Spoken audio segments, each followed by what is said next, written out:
So welcome to the enterprise-wide employee wellbeing workshop on intentional action, mindfulness, knowledge, and action in pursuit of your best life.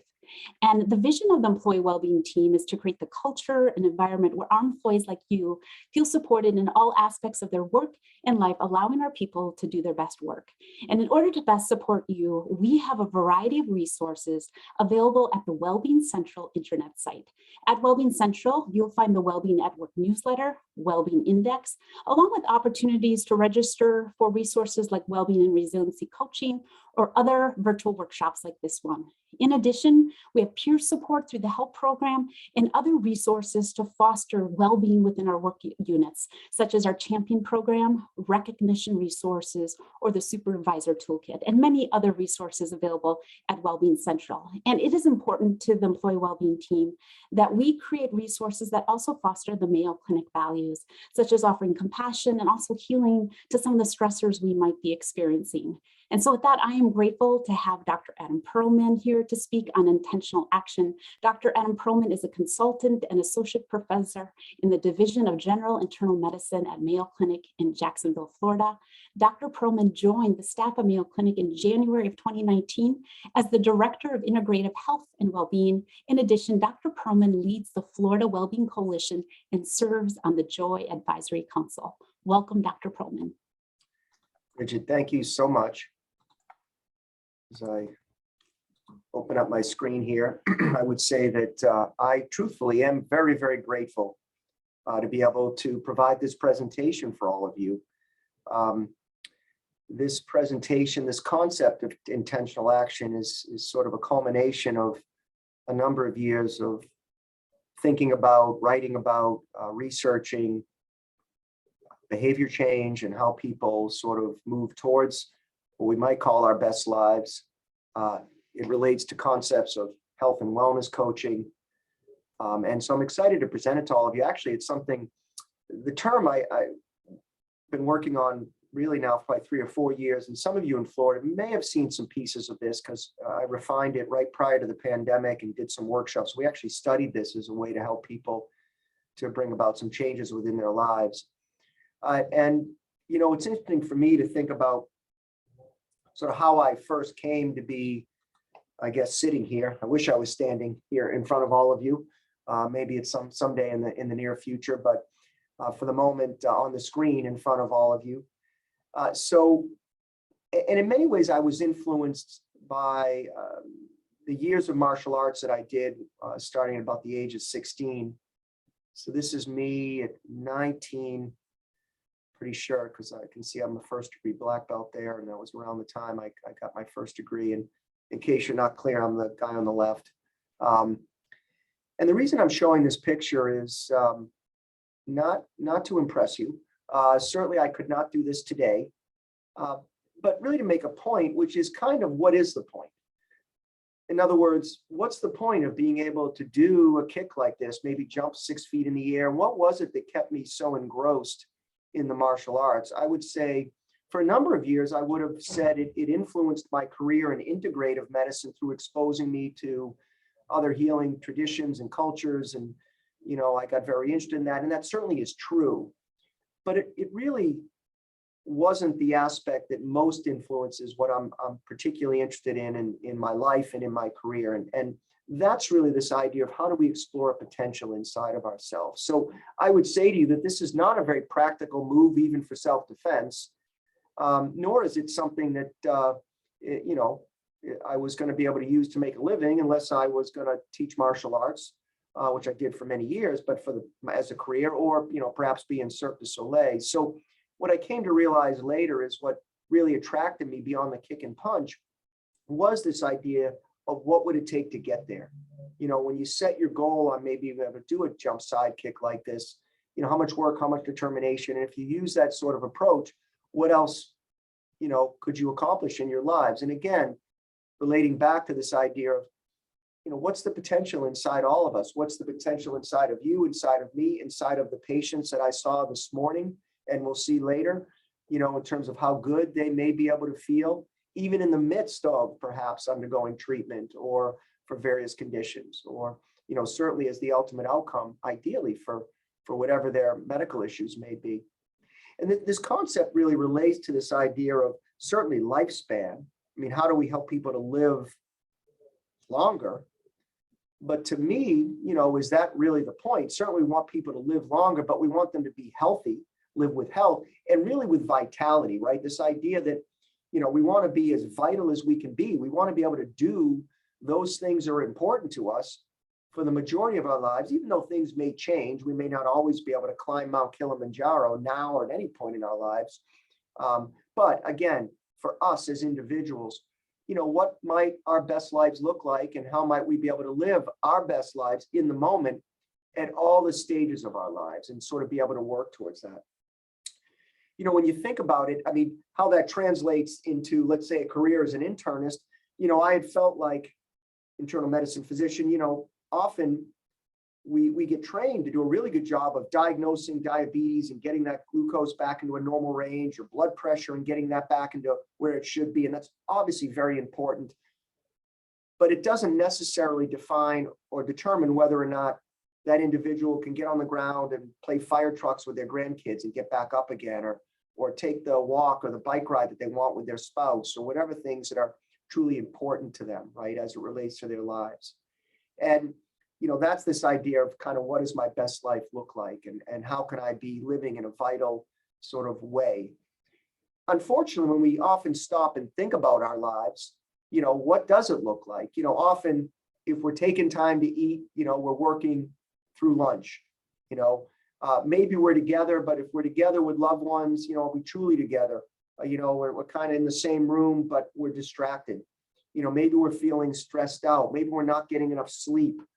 Maybe we're not taking the time to eat right.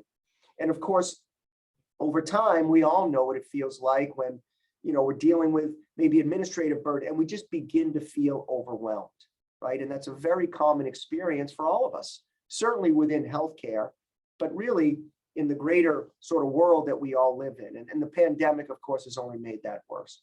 And then prior to the pandemic, of course, we were talking a lot about burnout and what that looks like, and feeling exhausted, certainly emotionally exhausted, feeling cynical, feeling ineffective in our jobs, or lacking a sense of self-efficacy. And, again, we can all feel these things. We often do we all feel some of these for moments of time, but when they become prolonged, then we start saying, okay, am I feeling burnt out? And all of this relates to this concept of just feeling stressed, right? Stressed physically, stressed emotionally, certainly maybe stressed even spiritually. We know that stress in the US was particularly high. One may say an epidemic prior to the pandemic, with the majority of people really feeling that their stress levels were usually high, at least half of the population saying that. And we also know that not only has the pandemic and the moment that we find ourselves in not only increased people's stress levels, but also increased, other sort of more challenging aspects of mental health, like anxiety and depression. That people have shifted into those more serious sort of aspects of our mental health.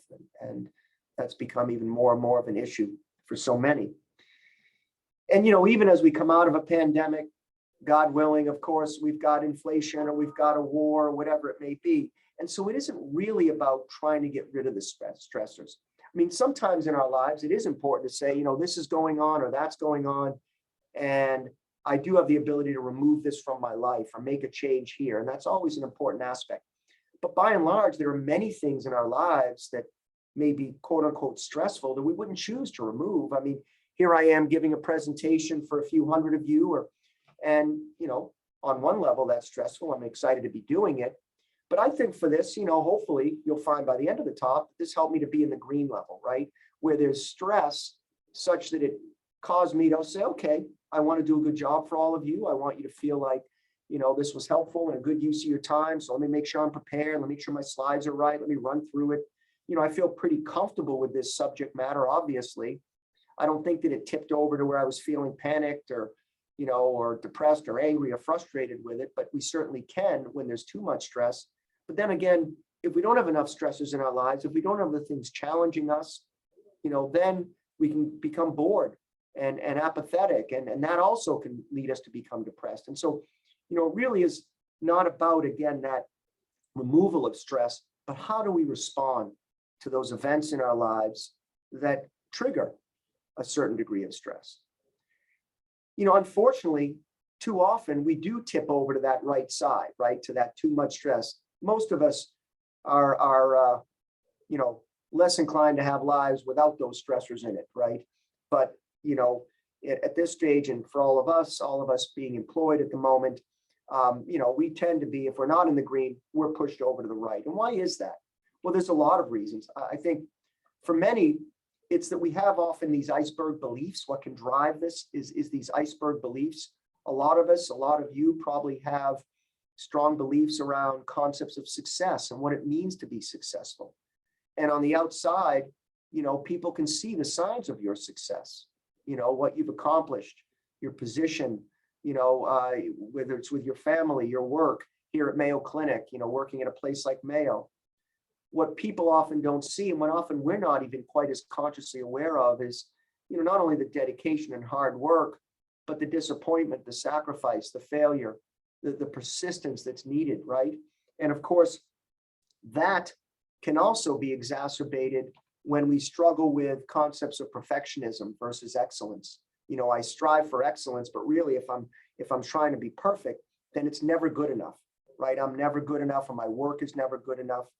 Just like striving to be successful, that's in and of itself not a problem. It's when we get so anxious about the potential of failing, or perceiving ourselves as being an imposter and not being successful, that we can begin to tip over to that red side of that stress scale. And when this happens, we often find ourselves, and again, those may not be you may not be success driven as a iceberg belief, but we all have these beliefs. They're influenced by our upbringing, and we all have our own sort of triggers. And we can get into these patterns of mind wandering. So with mind wandering, what we're doing is we're often sort of thinking about the past and events that happened. When that, reliving that conversation we had with our spouse or our friend or our relative, maybe getting all frustrated again as we're thinking through that conversation, angry or whatever it may be. Or we're mind wandering to the future and worrying about things that may be, things that may occur. And that often tends to be more leading to feelings of fear or anxiety. Again, not necessarily, but there tends to be a trend that when we mind wander to the future, the predominant emotion tends to be fear or anxiety. When we mind wander to the past, we tend to land in a place of more anger. Again, but we can feel any emotions around the different things we do. But the reality is that all that really exists is this present moment, right? Whatever's happened in the past, we can't worry about it to change it, nor can we worry about enough to change the future either. We can be concerned and ideally be in that green zone and then prepare for the events that we're concerned about if there's an ability to prepare. But the worrying in the moment in and of itself only creates undue suffering, right? And we know that when we spend a lot of time worrying, feeling stressed out, and we can call these things different things, rumination, catastrophizing, obsessing over things that may be or things that were, that both through biological pathways, through effects on the brain and the autonomic nervous system and cardiovascular immune system, and through behavioral pathways, things that we may or may not do, eating right or not, drinking excessive alcohol, smoking, not exercising, not getting enough sleep, all these things lead to increased risk of illness and disease. One of the challenging things is that we really all exist along this continuum, right? And there certainly is an emotional continuum that we tend to exist on. So, in any given day, we may feel great, we may feel terrible. And, there's sort of, if I was going to have that slide up here, it may be maybe the Dalai Lama on one end and sort of a inpatient psychiatric institution on the other, right? And most of us are not sort of the Dalai Lama, and most of us, thank goodness, are not in need of hospitalization and inpatient psychiatric ward. We tend to exist more in that middle. We may be feeling more or less stressed, more or less burnt out in the moment. And that relates, that concept is the same for our overall sense of wellness. I think the thing to be aware of is that we're often very, cognizant when we get to the left side of the screen here, poor health, when we start developing symptoms and need to go on a lot of medications and not able to function the way we'd like to. We tend to be less aware when we're in this sort of comfort zone that's often referred to as sort of false wellness. So the symptoms haven't developed yet, but we're not eating the way we should, or we're not taking care of ourselves. And health really hasn't become the priority that it should or could be. And, the good news here is that this is a continuum, and there is the ability to shift. Certainly if you're shifting to the left, there's an ability to set an intention to shift to the right, okay? And to develop those habits and make those changes that will lead to better health, right? And better function. And so that's, again, in many ways, what this talk is about, not what you should be doing necessarily, but a process to help you think about how you might accomplish some of those goals. And sometimes, by the way, it starts with nutrition or exercise. For many people, it does. It may be you want a better relationship with your kids or your spouse, or you want to do more things that give you a sense of purpose and meaning. Whatever it is, it requires changes in behavior, right? And so that's what we're going to be sort of getting into. Now, many people choose to focus first on aspects of their health, because often when our health for many people is not what we'd like it to be, and that holds us back from doing those other things that we want to be doing that define our best lives. And it doesn't matter if you know what you should be doing. So if you look at the health, let's say, of physicians in general, and I assume probably most of the people on this talk, for this talk are probably not physicians. I'm sure some of our physicians are on watching, but probably many of you are not, right? Even as physicians, where supposedly we should know, we don't eat or drink properly. We don't get the recommended amount of physical activity. We tend to be not sleeping enough.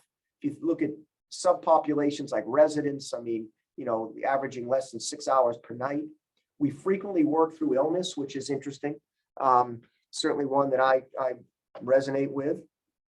Many of us don't have our own primary care physicians. And of course, we know that this only contributes to, only a part of the story, but certainly contributes to this feeling of being burnt out. The reality is that I could have put nurses there, or MAAs, or whatever title you might have, or within our health system, or anyone else for that matter, because really we're all just a reflection of the greater population that we live in. Okay, and so we know that almost half of people report feeling burnt out at least some of the time. More than half report they should be eating better. Half don't get enough physical activity. Many don't get enough sleep. 60% of Americans are living with one or more chronic diseases. And another one that's particularly interesting is that about half of Americans, and this is prior to the pandemic, this data, about half feel lonely on a regular basis. And some of you may have heard me say in other talks, if you've seen me give some other talks, loneliness is equivalent to smoking 15 cigarettes a day as it relates to morbidity, developing diseases and mortality.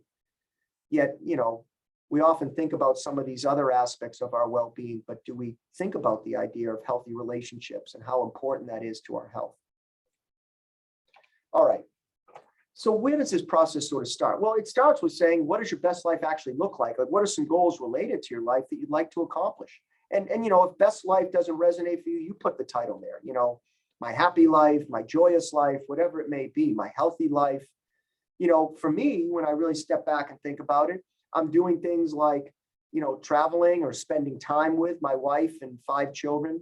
We have 5 children, so it's important to prioritize my time with my wife and our relationship. There we are, soaking in these mud baths. This is right prior before I came to Mayo. These mud baths in Napa, which were awesome. There was like this volcanic cut kind of stuff coming up from the bottom, just a little tough to get the mud out of some of the crevices. On that, I highly recommend it. Certainly, I'm at work. I find my work meaningful, and I'm, caring for patients and doing those things and collaborating with many of you.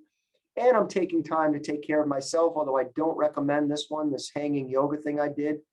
That was kind of painful, but certainly taking time to exercise and taking time to eat right and the other things that are important for me. So as it relates to you, we can start by sort of reflecting on our lives. Now, look, I'm using this Duke Wheel of Health. There's various processes, I think, underway to develop the Mayo Wheel of Health, but I was at Duke, so maybe we can say that this was for my few of you signed in from North Carolina. So for my North Carolina colleagues, unless you're UNC fans or NC State, maybe that's why I'm using this, but I look forward to using a Mayo Wheel of Health in the near future. But this is just a way to sort of visually kind of help you think through, either now or in the future, maybe later tonight or whatever, what does your best life look like? If you sort of stopped and said, what are some goals you'd want to set, okay, related to how you'd like to move forward with your life, your health, your vitality? Would it be things under the area of movement, exercise, or maybe rest? Maybe you need to rest more. Would it be nutrition? Would it be personal and professional development, physical environment?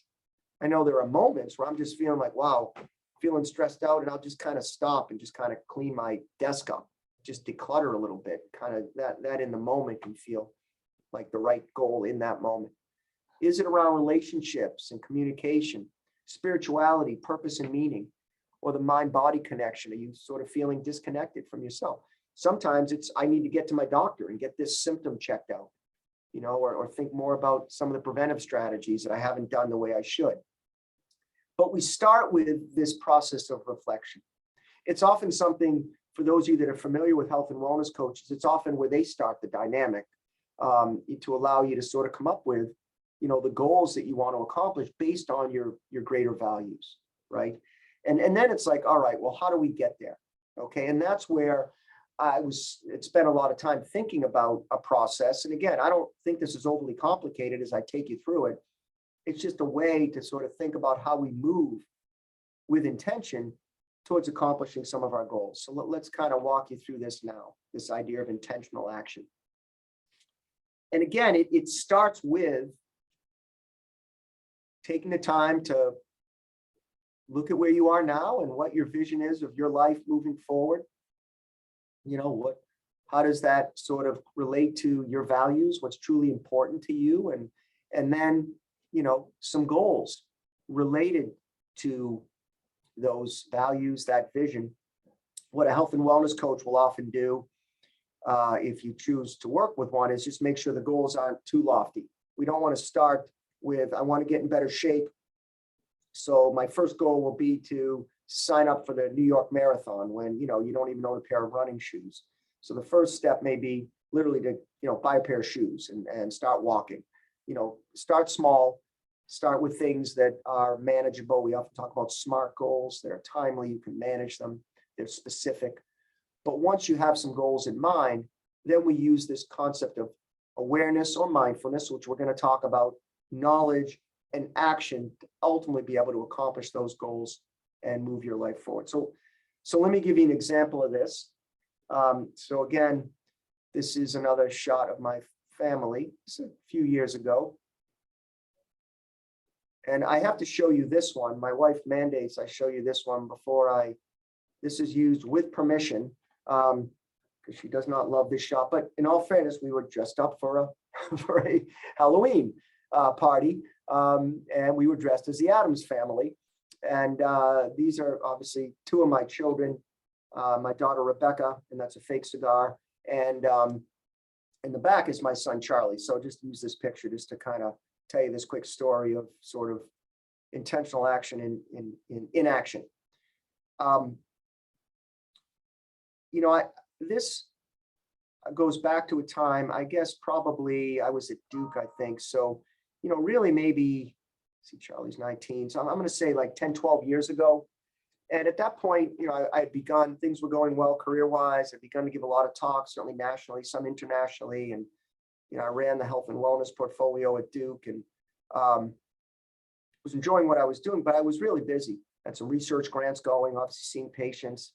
And with the travel, it was difficult to be with the family as much as I wanted to. And to be honest, I mean, we have 5 kids because we really value our family and children. And certainly I value being a father and not an absentee dad. And so I was kind of struggling with that. I wasn't exactly sure what to do. I mean, on one level, I knew I needed to say no more to some of these opportunities, but, still felt like I was struggling a little. One thing we did do routinely when each of the kids were younger, because they sort of outgrew it, was we'd do what we would call the bagel run. Typically on a Saturday or Sunday morning, I'd run out and grab bagels for the family. And, normally when the kids were younger, one or two of them would go with me and, and we'd have these daddy days sort of times that we would spend so I could get some one-on-one time with people. And I was, again, in this place where I was struggling with wanting to make sure to spend more time, and particularly was concerned about Charlie because he was probably 6 or 7 at the time. And, wanted to make sure I was spending that time with him and also seeing our youngest kind of get older. And I was listening to the news and I heard something, it was this story about connecting with your kids actually. And what the person being interviewed talked about was that time when you are alone with your kids in the car.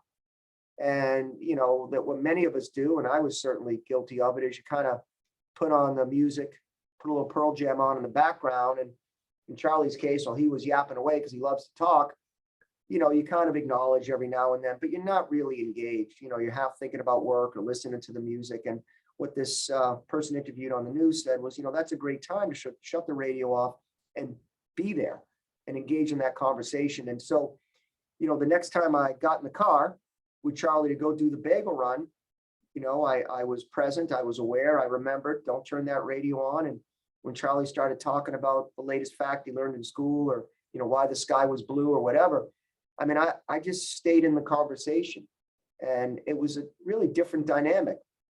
And it helped me to feel more connected to Charlie. I think he felt the same way. And although a part of the solution was that I did need to say no more and adjust my schedule a little bit, maybe I was never going to be able to be around as much as the kids would like. I mean, I have a busy career, but those times when I am around, can I be more present? And it did seem to make a difference. So there was an example of kind of setting a goal that was based on my values.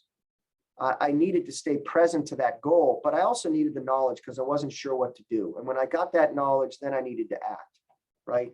So that is how you kind of bring intentional action in. It's how we can accomplish these meaningful goals. Now, after you do that value, that visioning, and you have the goals, the first step is to stay aware. Very often we do that, right? We set a goal, I'm going to eat better. I mean, I'll just use that as an easy example, and then the very next time we go out to eat, we forget about that goal in the moment and we reach for whatever the unhealthy decision might be.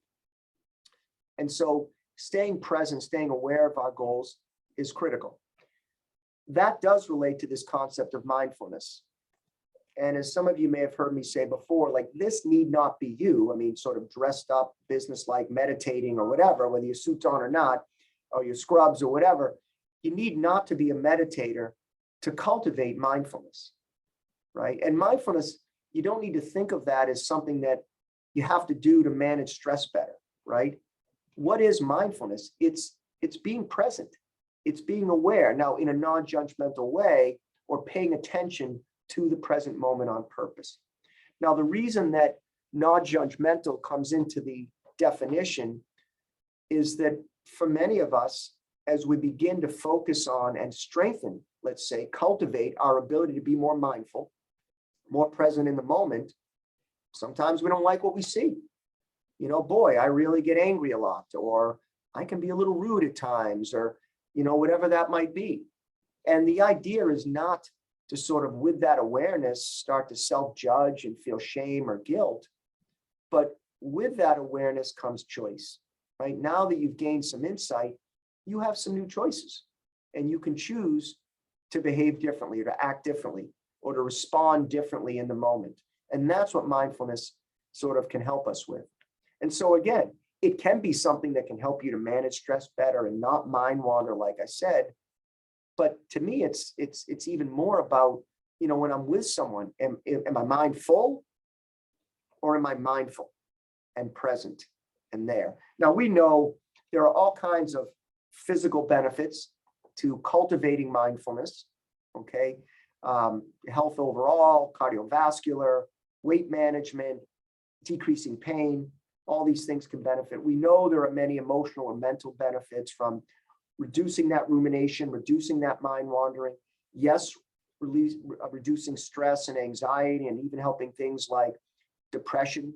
We even know from functional MRI studies that we see changes in the brain over time when people practice more mindfulness in the way they respond to stressful events. We know it can help with things like focus and relationship satisfaction. I mean, interesting concepts, right? Not just, oh yeah, I'm a little less stressed. I mean, relationship, focus, all these other things. And I loved this too. And I think this is also really critical.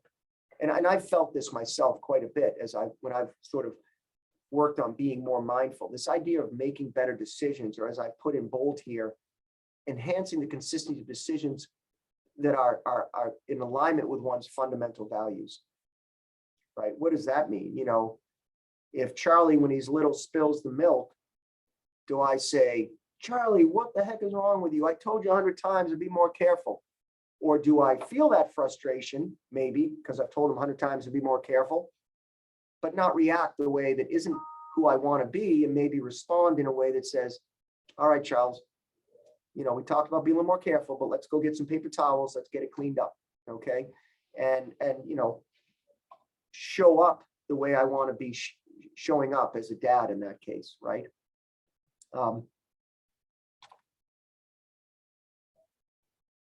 That really relates to the idea of this quote, which is between stimulus and response, there is a space.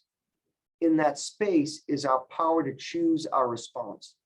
In our response lies our growth and our freedom. And many of you may know that Viktor Frankl, who survived a number of years in a concentration camp, you know, this relates to, again, the way he chose to respond to that sort of grotesque situation. But it relates to the micro moments in our lives. And in fact, when they've studied mindfulness and studied things like meditation, what has been able to be shown is that through strengthening mindfulness and again, the ability to be more present, and that you actually just lengthen that space just a little. I mean, microseconds. It gives us just a little more time to sort of process and actually respond to situations in our lives as opposed to react. And we know that mindfulness is like a muscle. It can be strengthened. Now, I've done formal practices many times. I've done 8-week mindfulness-based stress reduction classes. You know, I don't formally practice as much as I often would say I would like to. I find mindfulness practice can be quite frustrating in terms of formal practice. I prefer sometimes to do the more informal practice. Why do I find it frustrating? Because I struggle with perfectionism versus excellence. And, you know, a part of me, I think every time my mind wanders, feels like, oh, there it goes again, right? And so what you need to understand about the practice of mind, whether it's meditation or focusing on your breathing, whatever it is that everyone's mind wanders. When your mind wanders and you recognize that and you bring it back to that moment or that focus of whether it's the breathing or whatever it is, that's the rep that strengthens. And, you know, those reps are painful, right? But over time, you get stronger. And it's not like if you just do it once, if you go to the gym once, you don't walk out feeling stronger, right? You may even be more sore, but over time, you see that you're able to lift more. And the same thing happens with mindfulness practice, but it can be done informally. It's just things like meditation have been studied and utilized for, you know, thousands of years to cultivate mindfulness. Informal practices are just setting the intention to be more present. You know, in some ways, maybe it was an informal practice when I got in the car with Charlie. You know, we were talking away there, and sure, there was a tendency to think about something else, or to maybe want to turn the radio up a little bit or on again or whatever it might be. But each time I caught myself sort of not focusing on the conversation and just pulled my focus gently back to that conversation, that was practicing mindfulness. You could do it sitting out on the bench today. You know, you could go to the beach, and in a setting like this, you could choose to practice formally or informally, right? I could be sitting here and just looking at all the beautiful sights and sounds and trying to take it all in. And if my mind wanders to, work or some other stressor in my life, just gently bringing my focus back to the environment. Or I could sit here in this beautiful setting and focus on my breathing or progressive relaxation, in one of many ways that you can strengthen mindfulness. And if none of that works for you, there's other ways to stay aware of our intentions, right? Or in the process of cultivating mindfulness. So, with the example with Charlie, I could have put a little sticky note on my car, to remind me on the, button of the radio if I needed it, or on my phone, or I could have talked to if it's other examples, friends or loved ones, to help you stay focused or aware of what your intention was. You can use routines, other triggers in your life. So, in this case, the routine of going for the bagel run was the trigger to have the conversation with Charlie. You can become aware of your distractors. What is it? I eat right, except every time I go out with that person, or, every time I have more than 1 or 2 glasses of wine, then I just forget all about my diet. Or every time I don't get enough sleep, things like that, right? All of these can be ways that you can stay more present to what your intentions are. And then, of course, if none of that works for you, there's always an app to support our ability. Most of these apps you can connect to for free, for at least limited use. But there's an app for everything nowadays, right? And these are just a few examples of apps that, have very good programming related to mindfulness and strengthening our ability to be present. But being present isn't enough, right? It's great to know that I want to eat better, but if I don't know what a healthy diet looks like, or I have misinformation, if I walk up to the food buffet and I say, oh, they have tofu. Well, tofu, that must be healthy. And I don't know that, but they fried it and then it's in a brown sugary sauce. It may not be the healthier choice. So we need to have knowledge. Now, most of us, obviously all of us work within healthcare. Most of us tend to have pretty good, health literacy, but we don't know everything, and particularly in this space, or as it relates to, again, things that may be outside our area of expertise, right? This idea, well, how do I stay more connected with my kids? Well, I have my own ideas, but there are others and other resources, and all of you, I'm sure, are pretty adept at finding what you need to find, through various resources, books. Sometimes I like just going to that self-help section and just sort of seeing what resonates. It's a weird thing. We're like, yeah, that's interesting. Articles, podcasts, various TED Talks. There's all kinds of ways to find information if you have certain goals in mind, but you aren't sure, you don't have the knowledge to make sure that you're pursuing it in the right way. And, we all should have our sort of personal board of advisors, right? Now, partly that can be professionals like your healthcare providers and professionals and physicians and others, but also friends or loved ones, sort of trusted advisors, people that, may know more than you do about certain areas, have some experiences you don't have, that you can turn to for some guidance, for their thoughts. So once we're present, once we know what our goal is and we're staying present to it, and we know what we want to do, we've gained the knowledge. Now we need to act. And the acting piece, can be sort of the biggest challenge for many. The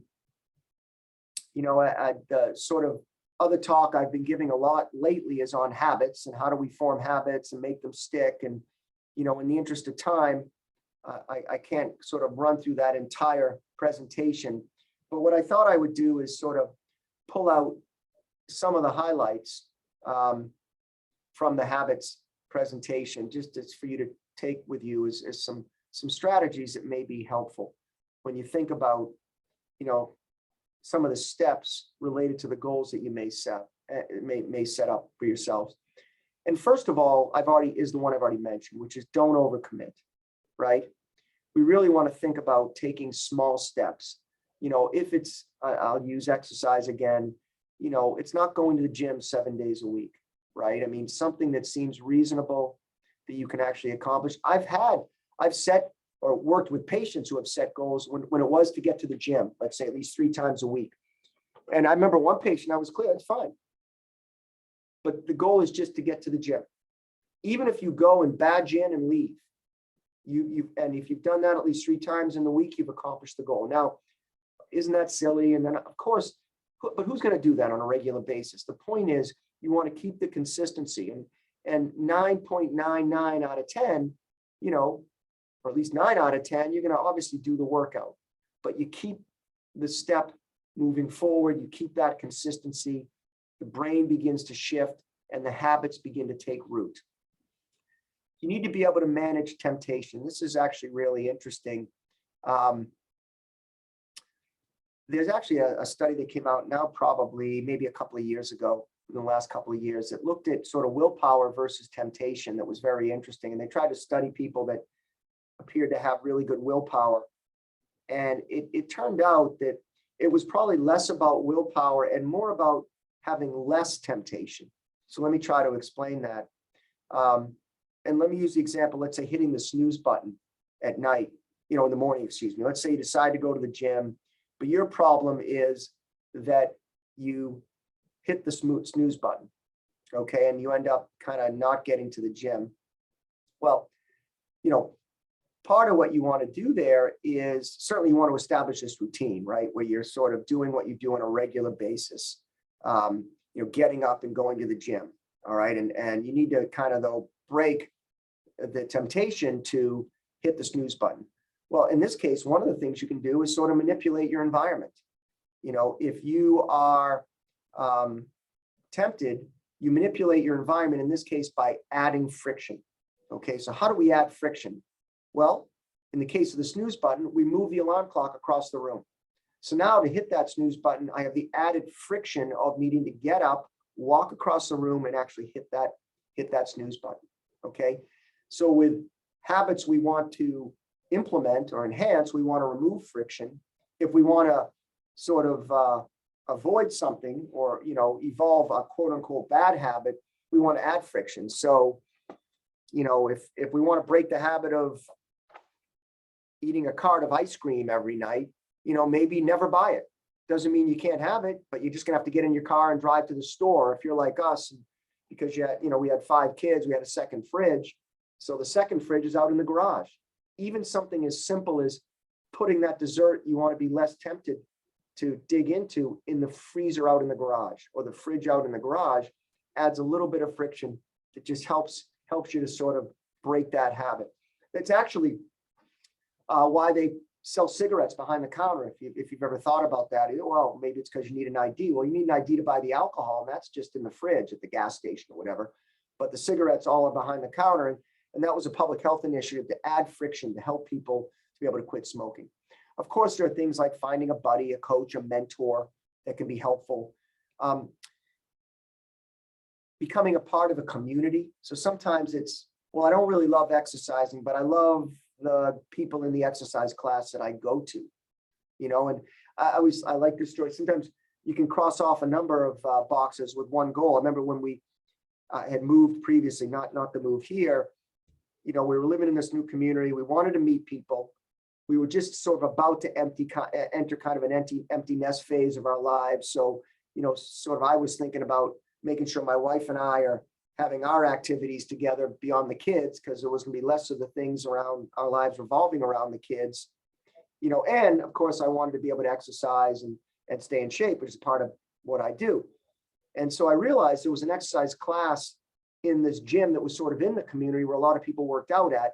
And it wasn't the best class for me. It wasn't, probably the first class I would have chosen, but it was one that my wife could go to with me. So we were doing it together. It was certainly an adequate workout, and it allowed us to meet a bunch of people in the community, right? And then we became sort of a part of that group. And so, even when you were less motivated, you kind of like, come on, so-and-so will be there, let's go.